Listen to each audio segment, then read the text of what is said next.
જૂનાગઢના માળિયાટીના પંથકમાં જળાશય ખાલી ખમ હજુ તો ઉનાળો અડધો ગયો છે ત્યાં જ જળાશયો તળિયા ઝાટક થવાના આરે છે। હજુ તો અડધો ઉનાળો કાઢવાનો છે ત્યારે જ પાણી માટે વલખા માળિયાટીના વ્રજમી ડેમમાં માત્ર 4% જ પાણી બચ્યું છે।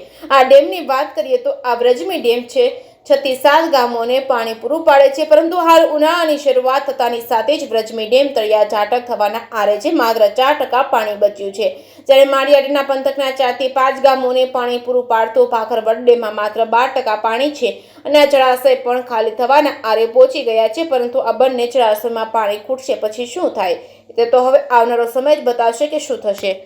JKS ન્યૂઝ ગુજરાતી સાથે પ્રતાપ સિસોદિયા, માળિયાહાટીના। હું આરએન ઠાકર, મદદનીશ ઇજનેર, નાકાઈ સારંગ હોસ્પિટલ વિભાગ ચોરવાડ, ભાખરવડ આરઆર તેમજ વ્રજમી આરઆરનો ઇન્ચાર્જ એસઓ છું। વ્રજમી આરઆરમાં અત્યારે 2% પાણી છે આજની તારીખ 2/6/25ના રોજ। આ ડેમના લીધે વાંદરવડ, દુધાળા, અમરાપુર, ધરમપુર, સરકડિયા, ઇટાડી તેવા 10 ગામને પાણીનો લાભ મળે છે। અત્યારે ઉનાળાના લીધે ડેમમાં એકદમ ઓછું પાણી છે।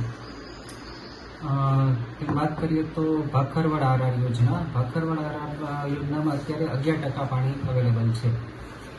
ભાખરવડ ડેમના લીધે ભાખરવડ, વડાળા, માળિયા, ચાંદડી, ઘૂંટી, આંબેજા તેવા 8 ગામને પાણીનો ભૂગર્ભ પાણીનો ઊંચા લાવવાના લીધે લાભ મળે છે।